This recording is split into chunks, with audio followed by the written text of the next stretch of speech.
What's up, guys? Crypto Muser here.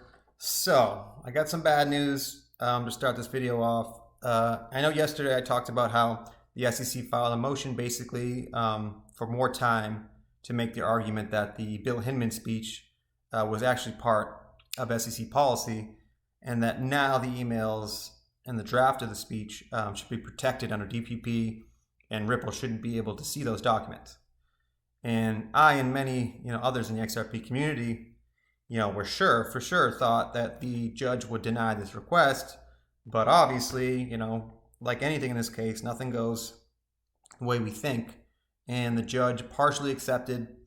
And I'll read the text order by the judge here, and then I'll give you some of the personal opinions by the two lawyers in the XRP community, John Deaton and Jeremy Hogan.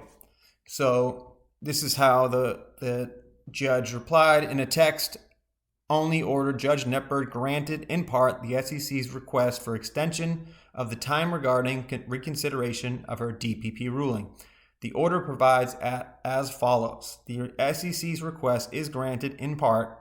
The SEC may file any motion for reconsideration by February 17, 2022, and the defendants may file their response by February 25, 2022. No reply briefs are permitted. Briefs shall be permitted to 10 pages, double-spaced, and the publicly filed versions should be minimally redacted. Yeah, right, minimally redacted. We know how that goes. The SEC may submit 10 additional documents for an in-camera review along with its motion. The deadline for either party to file an objection to District Judge Torres from the court's January 13th, 2022 opinion and order is stayed until 14 days from a decision on the motion for reconsideration. So, in other words, yes, the SEC is granted the motion to basically give their argument on why they basically disagree with the judge's ruling and why those emails and the drafts of those emails should be protected and not be seen by Ripple. So first, give you what John Deaton posted after this came out, and we'll talk about it. So he said, hard to spin this favorably. Maybe attorney Jeremy Hogan can find the silver lining. The only thing I can think of is maybe the judge suspects the SEC will not only appeal her decision to Judge Torres, but also to the second district, the Second Circuit, and she wants the issue to be bulletproof. So what he's saying is maybe why the judge, agreed to give him more time is that they thought maybe that the SEC would try to delay this even further and appeal it to Judge Torres, and then even appeal it to the Second Circuit Court, and that would just make this so after this court, after this case, then the SEC could just appeal it to another court, and then it would just go on and on. So it's like, I think, or his only silver lining is that maybe the judge wants to make this a bulletproof decision so that the SEC can't appeal this after a judgment is made. So, could be. But then someone posted, or someone tweeted out, don't spin it favorably, just give us the brutally honest opinion. And John Deaton replied and said, I'm disappointed and surprised. I believe there was a good chance we would just see an order stating denied, nothing more, nothing less. But I've always stated I probably wouldn't be a good judge due to my lack of patience or judicial temperament. So that was funny. But then Jeremy Hogan tweeted out this: there's no silver lining in this ruling granted the SEC extension of time. Even if the order on the motion for reconsideration is eventually upheld, now discovery won't conclude until March at the earliest. This case is like watching Yoda's death scene over and over and over. I thought that was pretty funny. But attorney Jeremy Hogan and attorney John Deaton believe that this obviously is not a good ruling. We didn't expect this. All this is a delay, another delay in this case. But I believe the silver lining is that either way, this is not good for the SEC. It gives them more time to make their argument here, but either way, either it is protected and their statement that Ether is a security is SEC policy or it's not protected, and then Ripple gets to see these documents. And we know something is seriously damning in these documents, or else why would they be fighting so hard to protect them? So another thing that I saw that was amazing, and this is why the XRP community is so great, because they just dig up these videos. And I believe this video, they found it was from some YouTube video, some YouTube channel that had like, 300 followers, and it had like 150 views. And obviously it's blowing up now on Twitter and on YouTube, but it's just amazing in this day and age when you have, obviously you can't hide. If there's a video of something, it's going to be dug up, some way or another. And it's amazing that this guy, Wheezy, found this video, and it just, we'll just watch the video and then we'll talk about it. It's just pretty amazing. What falls within the ambit of a securities offer and sale is a facts and circumstances analysis, where we use a principles-based framework that has served American companies and investors well for over 80 years. Bill Hinman recently outlined the approach we take to evaluate whether a digital asset is a security, and I encourage you to take a look at Bill's speech, which is available on our website. Boom. Boom. What did he just say there? Let me just read this tweet. Jay Clayton speaking at 9/19/2018. Bill Hinman recently outlined the approach we take to evaluate whether a digital asset is a security. Wait, what? I thought that it was a personal opinion. I showed a video, I think yesterday, the day before, that it was Bill Hinman saying that, we believe this. They keep using this word we, right? Obviously they mean, as the SEC. Obviously at this point. But this is just such a damning video. The judge has to be able to see this too. There's no way the judge will not see this video. And this just further demonstrates that, the SEC definitely, this Hinman speech was definitely part of SEC policy. And as much as they want to say it was his personal opinion, this is the chair of the SEC at the time saying, this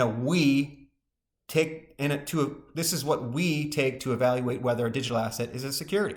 And he actually says, go to our website, the SEC website, and look at Hinman's speech for guidance. So it's, you can't make this shit up, guys. I've said this time and time again, you really can't make this shit up. They have backed themselves into such a corner here where there's no way, it's just total negligence at this point, where how do you guys make this argument? And Crypto Eddie posted even, to go further into this, look at this. This is just amazing too. So let's watch this video and then we'll talk about it. I'm on the U.S. Securities and Exchange Commission website. These are the remarks on the capital formation at the Nashville 3686 Entrepreneurship Festival, where Chairman Jay Clayton spoke in Nashville, Tennessee on August 29th, 2018. You can see when I come down here, we have the speech that he gave in his keynote translated. Bill Hinman recently outlined the approach staff takes to evaluate whether a digital asset is a security, and I encourage you to take a look at Bill's speech. I want to show you that this was not translated correctly, and I think it was translated this way on purpose, because here is exactly what he said. Bill Hinman recently outlined the approach we take to evaluate whether a digital asset is a security, and I'm on the U.S. Securities and Exchange. So, guys, they even tried to hide it by putting it on their website as, we the staff believe. But I really think they didn't think that maybe that video was going to get out. It's just, like I said, total negligence on the part of the SEC to not think that video was going to get out sooner or later. This day and age, like I said, with the technology we have, you make a video about something, it's not going to just disappear. It's somewhere out there in the internet, and someone will dig it up at one point or another. So unbelievable, great. The XRP community does it again. They find the dirt. If we as ourselves were fighting this case and not against the SEC, we would have won a long time ago, I think. It's unbelievable. I just really can't say enough about the XRP community and all the people on Twitter and on YouTube, coming up with all this information. it's just been very enlightening, and it's been very, unbelievable to see us come together and do what we're doing. So, to end all this, I just want to say, honestly, all this is very interesting to me because, yes, the judge gave the SEC more time to write out a motion to change the judge's ruling on if the emails in the speech will be protected. But, we have to remember that, the judge herself saw what was in those emails, So by her ruling that the speech by him in speech was his opinion, she was allowing Ripple to be able to see those documents. And now that the SEC is trying to, keep those documents away from Ripple, all this does is help Ripple in the fair notice ruling, which is definitely, the most important part of this case, which John Deaton and Jeremy Hogan have stated, time and time again. So, hey, if the SEC wants to claim that the speech was part of the SEC policy, then so be it. Because then, they're admitting that they viewed Ethereum and Bitcoin as not securities. And if that's the case, then you cannot, say that now XRP or any other crypto asset is a security. Because what differentiates, Ethereum from any other asset? If it's, like they said, if it's decentralized in nature, then what makes it a security? So basically, the SEC has really put themselves in a lose-lose situation. And, I'm guessing that, those emails are more damning than we even could imagine. And I believe that Ripple and the public will definitely never see those documents. I believe that, whatever's in those emails is so damaging to the SEC that there's no way that they're going to allow Ripple or the public to see that. So, my conclusion still in all this is that a settlement is on the way for sure. All this does is get, maybe delays it an extra week or two. But in the end of all this, Ripple has all the power. And when you come to a settlement, it's all about leverage. It's like, Ripple has the leverage because they have all the power in this case. They have the facts and the law on their side. And the only leverage that the SEC has is this delay tactic. And it's pretty sad to see that, this is how a government agency works.